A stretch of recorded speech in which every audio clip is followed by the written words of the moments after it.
Hey everyone, this is Michael again, and welcome to the Monday Night Raw review. And tonight's Raw was from the State Farm Arena in Atlanta, Georgia. And I gotta say, tonight's Raw, I thought it was a solid show, in my opinion. Wasn't a great show by any means, but it had its issues. But all in all, it was a solid show, in my opinion. I mean, we had some things on tonight on Raw where we had Roman Reigns coming back to make an announcement, and we had Ric Flair's 70th birthday celebration. So, but let's get on with the Raw review. So when Raw started, we got a video package or recap of Roman's announcement when he announced that he's had his leukemia came back, which was back in October. And then after that, we went to the ring. Roman Reigns made his entrance. The crowd cheered loudly for him. He was going around the crowd in the front row. He was giving high fives to people. We saw him hugging his mother, who was sitting in the front row also. And just the whole crowd was really happy to see Roman. And he gets, like I said, he got a big ovation from the crowd. Roman ends up thanking the crowd. And he says he misses the crowd and that there is no fan base like the WWE Universe. He goes on to say that he used to say this was his yard, but it's our yard. Roman goes on to say that he is a man of faith, and that he always believed in God, and that God looked out for him. He says before his announcement in October, he was terrified, and he didn't know if he wanted to share his secret to the world. He was scared to tell because he didn't know how he would act. He said the people that sent him messages, was overwhelming. For the people who sent him messages on social media. And he says so many people prayed for him. And he said the strength that the people gave him was overwhelming. He ends up thanking the fans for that. And so he updates us on his leukemia. And he says the good news is he is in remission. And the crowd popped for that. Very big pop from the crowd. And he ends up saying that the big dog is back. And Roman says thank you to the crowd and that he loves us. And so that was the segment. And Roman's music ended up hitting. And then Seth Rollins ended up coming out. And he came out, he gave, his brother, since they're, best friends, he gave Roman a hug. They both ended up hugging. And surprisingly, was shocking, Dean Ambrose didn't end up coming out for this. But I gotta say, really liked the opening to Raw with Roman. He moved good, he looked good, and he looks in shape. And this looks like a point that WWE is gonna start to have Roman again. Hopefully WWE doesn't ruin it, because I don't trust them with Roman, with them putting Roman in every in main events and giving him title opportunity after title opportunity after title opportunity. Because I know WWE is gonna possibly do that again. The whole Roman agenda thing. So, but yeah, I liked the opening to Raw. Then we had the first match tonight. It was Aleister Black and Ricochet versus the Revival tag team match. And this was a decent match. You know, at the start of the match, Aleister Black and Ricochet ended up, you know, taking out the Revival. But then it went to commercial, and then when it came back from commercial, we saw, like, you know, the match, you know, kept on going, but it was very short.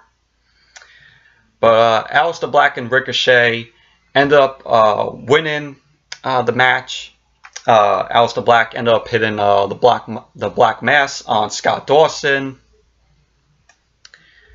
So, but all in all, the match itself, it was a decent tag team match, and Aleister Black and Ricochet had made a very good tag team, and they were entertaining. So. Then we had Charlie Caruso. She was interviewing Baron Corbin. Baron Corbin addresses statements that he made about Roman's leukemia, you know, when he was the acting general manager, and he was blaming us for living in the past, and he claimed that he never said those things. And Charlie Caruso says, oh, well, that footage exists of what you said about Roman. And so Corbin claims that he was stressed and that he was taken out of context. And when he was asked about if he felt his responsibilities, you know, if Roman's, you know, if his responsibilities were harder than, you know, Roman fighting leukemia. And so Corbin ends up shaking his head, and he says he hopes his and Roman's paths don't cross ever again. And so that was the interview with Corbin. Then we had Elias was out. He gets interrupted by Lacey Evans. Lacey Evans ends up coming out. She ends up doing like her walk down the ramp, and, you know, back up the ramp to the back.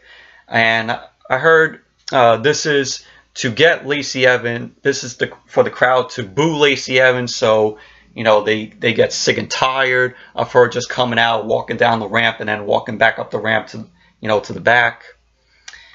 And I heard WWE has big plans for Lacey Evans to give her a big push. Then when Lacey Evans went back to the back, Dean Ambrose ended up coming out. So Dean Ambrose ends up saying that he's feeling good and thinking about the past, and he's got positivity in his veins, and that he feels dangerous. He announces that he wants a rematch against Drew McIntyre. Only this time, he wants the match to be a no disqualification match. And so Elias ends up, you know, resuming to play, and Ambrose asks Elias if he's trying to play him off, you know, like, you know, the Oscars, what they do at the Oscars.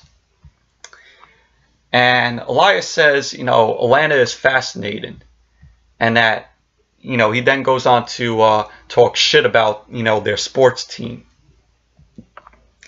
And so Ambrose ends up saying that he's a big fan, and that he came out to request a song. And Ambrose was like, oh, do you know these, you know, Temple of Dog, you know, Night Ranger, Yankee Doodle, Thunderstruck, or, as what Ambrose says, Dirty Deeds? And Elias says he can play, ends up telling Ambrose he could play whatever he likes. And he starts, you know, Elias then tries to hit the guitar to Ambrose. Ambrose ends up ducking. Ambrose kicks Elias in the gut. Delivers the Dirty Deeds. So Ambrose ends up laying out Elias with the Dirty Deeds. And that was a segment. But it was a whatever segment. You know, it was a who gives a shit segment. Then we had Natalya and Ronda Rousey versus Ruby Riott and Sarah Logan. Tag team match. this was, you know, your typical women's match. You had Liv Morgan on the outside, and we had a part of the match where Natalya and Ronda, you know, they were blocking Liv, and they end up hitting a heart attack move on the outside to Liv Morgan. And towards the end of the match, we had Becky Lynch. She ended up coming down from the crowd. She, you know, had her crutches, and she ends up hitting Natalya with one of her crutches. And the match had to be called. Nobody officially won the match. It wasn't announced.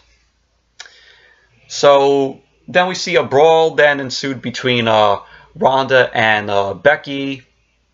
The officials came down. They were coming to separate Becky.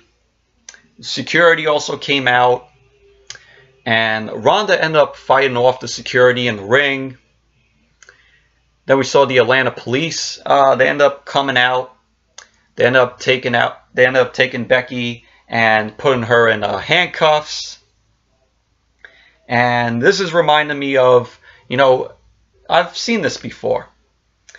This happened, of course, with Stone Cold Steve Austin back in the day in 1998, during the Attitude Era, you know, where Stone Cold was getting arrested, you know, pretty much all the time.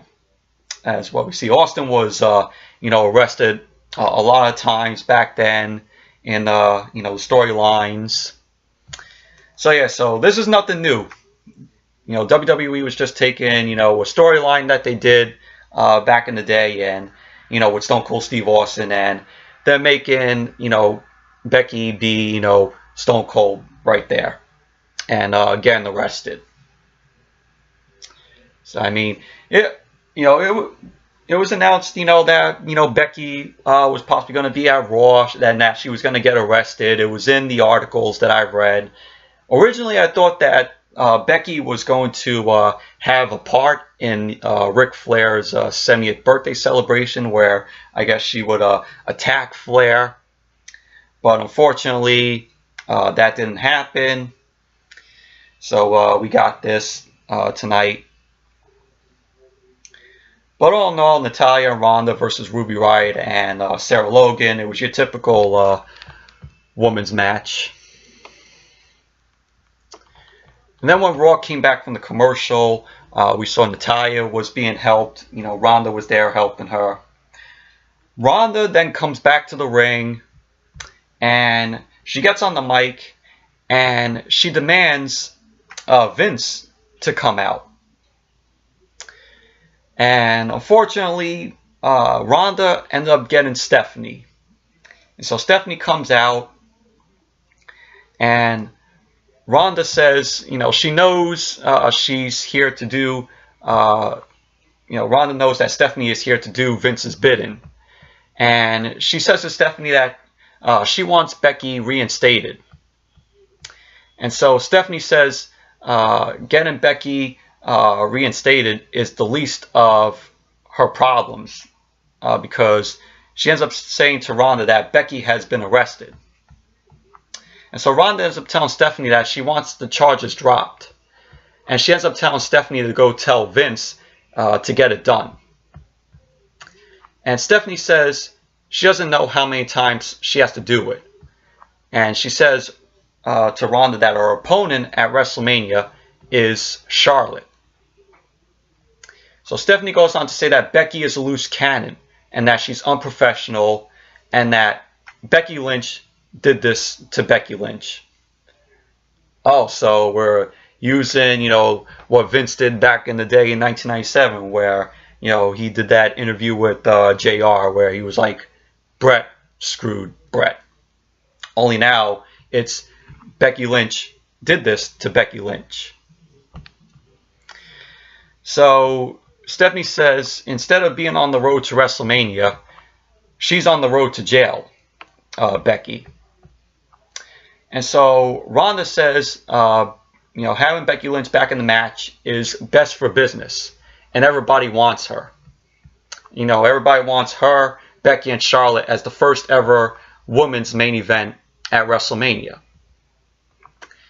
And, you know, well, I'm sorry, Ronda did not say that, but Stephanie said that. I got my notes all mixed up here. But Ronda says that's not good enough, and that she demands Becky to be reinstated right now.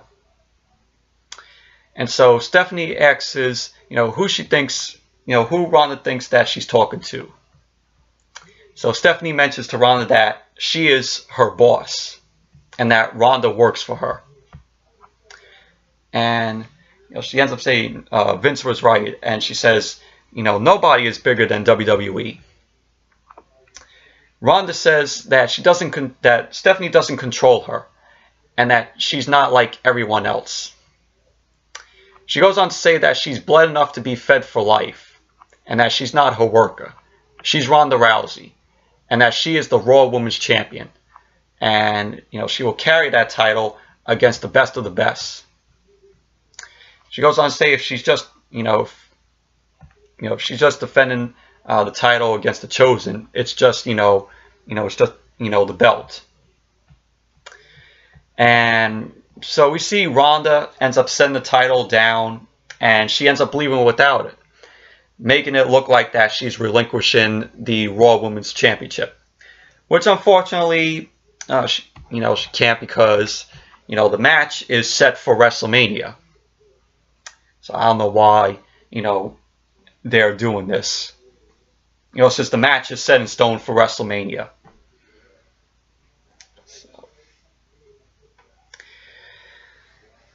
Then after that, the segment, all in all, it was, okay. And so after that we go from that to shitty Jinder Mahal in the ring, Shanti, or shitty. But, yeah, Jinder Mahal and the Singh brothers were in the ring. Jinder Mahal cuts a promo. He ends up talking about Ric Flair's birthday. He asks, what has Ric Flair accomplished? He goes on to say that, what has Ric Flair done? And he says the biggest travesty is that he wasn't invited to the celebration.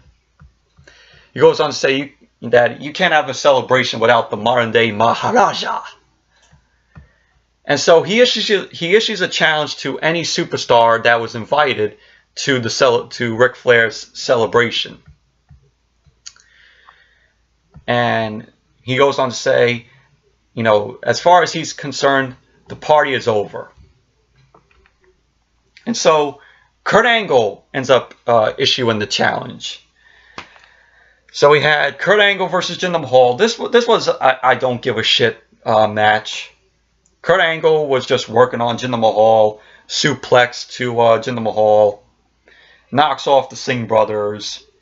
Kurt Angle then wins the match, ankle lock on Jinder Mahal. After the match, Kurt Angle just delivered the German suplexes to the Singh brothers. I'm like, who gives a shit? This was a who gives a shit match. Then we had Alexa Bliss. She was out there for her moment of bliss. She ends up saying bye to Ronda and tells her not to let the red carpet hit her in the butt on the way back. And she says that as champion, when she was champion, she never disrespected the title like that. So Alexa throws out a request to the McMahons, saying that if they are looking for someone they can rely on, they know where to find her. And so she ends up introducing her guest, who was Finn Balor. So Finn Balor comes out. Alexa congratulates him on the win at Elimination Chamber when he defeated Bobby Lashley and Lio Rush in a 2-on-1 handicap match. And she ends up saying, to Balor that it's a shame that the Intercontinental Championship covers up his abs. And so Balor ends up asking, Alexa if she's she's trying to make if she's trying to make him blush. And so Alexa offers a deal to Balor, telling him that for him to show her his abs. And the talk show then gets interrupted by Lio Rush. Lio Rush comes out. He ends up saying that this whole talk show is a sham, and that Balor doesn't deserve to be the Intercontinental Champion. Bobby Lashley does. Ain't that what Lio Rush said last week? And Balor says if Lashley wants to challenge him for the Intercontinental title, he knows where to find him. And so Lio Rush says Bobby Lashley's getting ready for Braun Strowman, which means Balor has to answer to Lio Rush. And so Lio says he's not leaving until he gets the title back, even if he has to pry it out of Balor's hands, out of Balor's hands himself. And so Balor asks Lio if this is a challenge for the Intercontinental title to prove that Lio Rush is better than Lashley. And Lio, denies it. And Balor accepts the challenge anyway. And so it's going to be Balor versus Lio Rush for the Intercontinental Championship. And so Alexa then accuses Lio Rush of not being man enough to get the job done by himself. And then Alexa says, "Oh, the match is happening right now." And so Lio says, "Oh, can I get a proper entrance?" So his music ended up hitting. And then Balor got his entrance music playing. Raw went to commercial. Then when Raw came back from the commercial, the match started. Finn Balor versus Lio Rush for the Intercontinental Championship. And the match itself, it was a decent match. It was back and forth between Balor and Lio Rush. Balor was entertaining. And he was working on Lio Rush. But you had points where Lio Rush was going out of the ring. He ended up, pushing Balor into the barricade. He did that quite a few times, which was very cool. But Balor ended up winning the match. Ended up hitting the coup de grace on Lio Rush to score the win. So Balor ends up retaining the Intercontinental Championship. So all in all, it was a decent match. It was an enjoyable match between the both of them. Then we saw Tucker Knight. He was walking backstage. He ran into the Ascension. And the Ascension, Connor and Victor, they end up calling Tucker Knight fresh meat. And they ask Tucker, where's Otis? And they end up telling Tucker that Otis is dumpster diving for cheeseburgers. So Tucker tells the Ascension to watch what they say because Otis has a temper and that he's very sensitive. And the Ascension end up calling Otis fat. And so Otis ends up rolling up, and Tucker Knight informs Otis what the Ascension were saying about him, saying that they were calling him a pig and a bowling ball.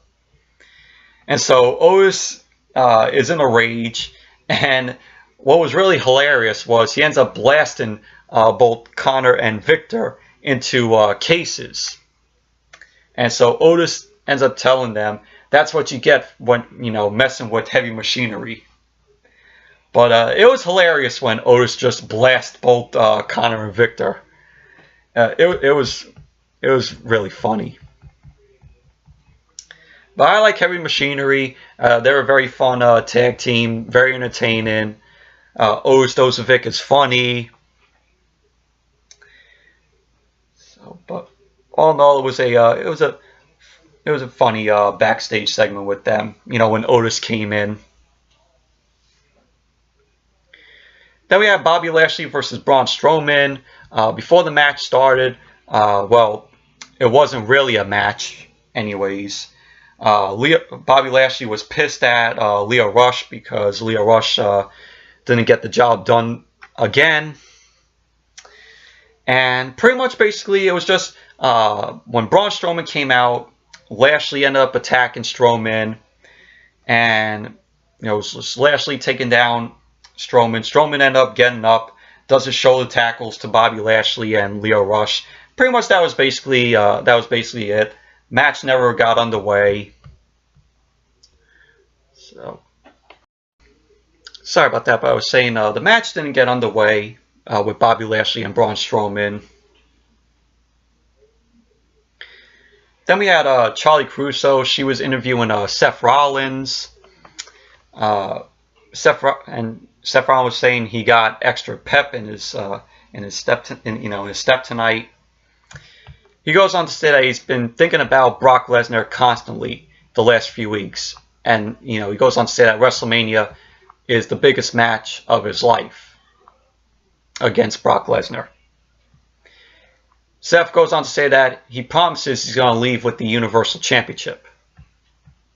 But he goes on to say tonight, all that is almost secondary because his brother is back. Of course, Roman Reigns. He goes on to say that Roman is in remission and they're going to celebrate.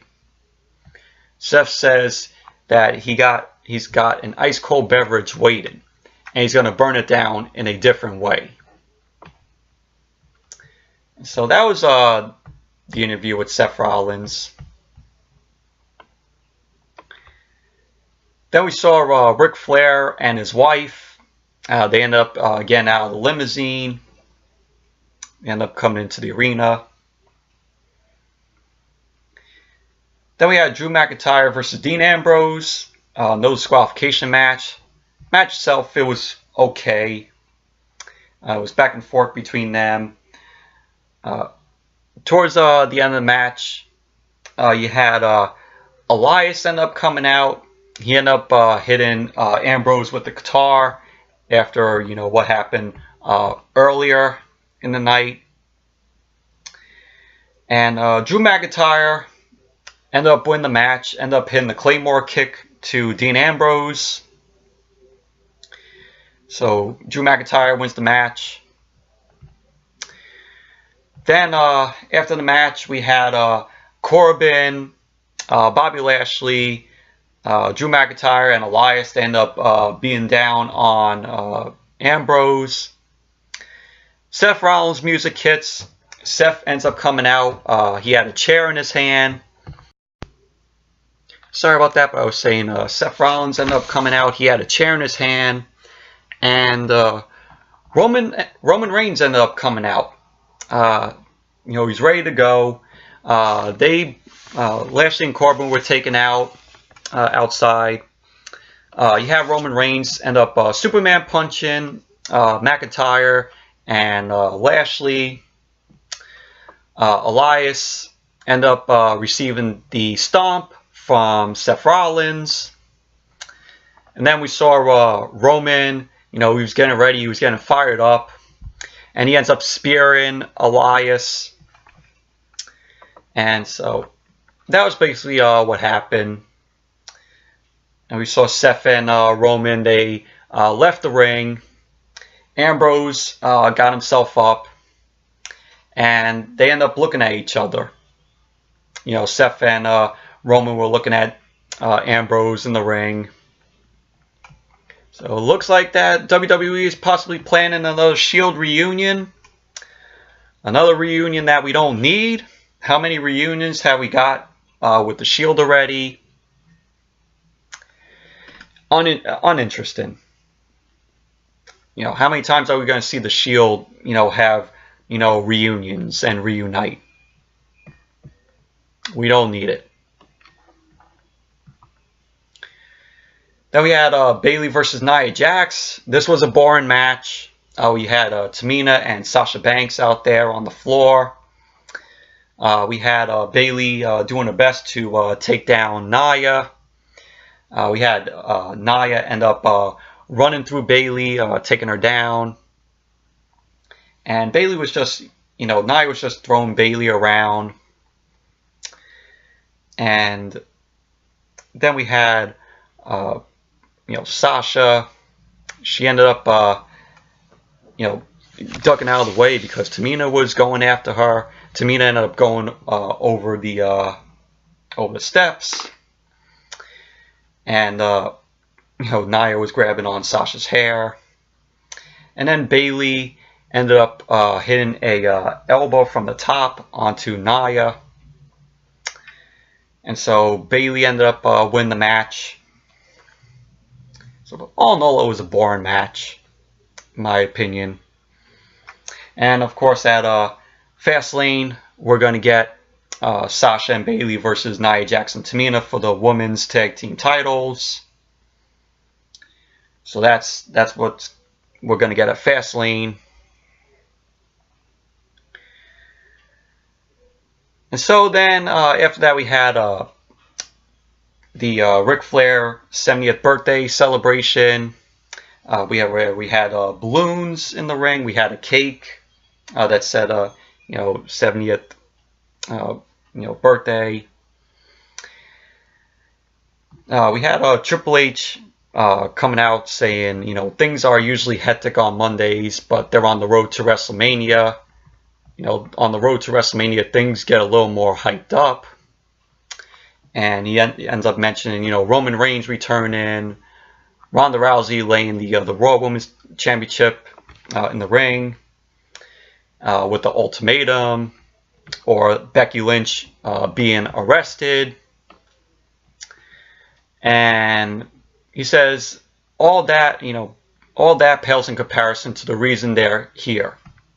And that they're here to celebrate the 70th birthday of the greatest of all time, the legend, the Nature Boy, Ric Flair. And so then we saw, Stephanie end up introducing the guests. She ended up introducing first WWE Hall of Famer, the Heartbreak Kid, Shawn Michaels. Good to see Shawn Michaels there. Then it was a legend that Ric Flair had a good rivalry with, Ricky the Dragon Steamboat. It was cool to see him. And Kurt Angle was the next guest. And the last guest that appeared in the ring was Sting. So it was cool to see Sting again. Still looks good. He did his famous woo. We haven't seen Sting in the ring since, or on WWE television since, I think, 2016. So it was cool to see Sting again. And so Triple H says there's a whole lot more to add, what's been said about, Ric Flair over the years. He says Rick is a limousine riding, jet flying son of a gun. And so we get a video package. Very good, very well done video package on Ric Flair's legacy. Like I said, really well done video package. And then when the video package was over, Triple H, well, before I get to that, Stephanie unveiled a custom gold belt. And, it was like the World Heavyweight Championship belt, and it had Ric Flair's name on it. And the belt looked really cool. Looked awesome. And then it was time for Triple H to introduce Ric Flair. So Flair's music ends up hitting, and he doesn't come out. And it was revealed that, it was surprising, Batista was backstage. Dave Batista. He was dragging a camera guy backstage, dragging him into Ric Flair's dressing room. Batista ends up slamming the door. And when he opens the door back up, he's dragging out Ric Flair. And so, Batista is shown. He has a nose ring, and he says to Triple H, if he's got his attention now, if Batista got Triple H's attention. And so Triple H gets out of the ring, runs to the back, goes backstage to check on Ric Flair. And when Triple H gets back there, Batista is gone. And so Triple H ends up calling, to get, for someone to help. And that pretty much ended Raw for tonight. But it was a decent, enjoyable, celebration with Ric Flair, with the video package. So it was good. So yeah, so that was Monday Night Raw tonight. So yeah, so anyways, that's it for my review of tonight's edition of Monday Night Raw. Thank you all for watching. Hope you all enjoyed this review. And definitely give this video a thumbs up, comment, subscribe, and I will see you all tomorrow night with the SmackDown review. So I'll see you all tomorrow night.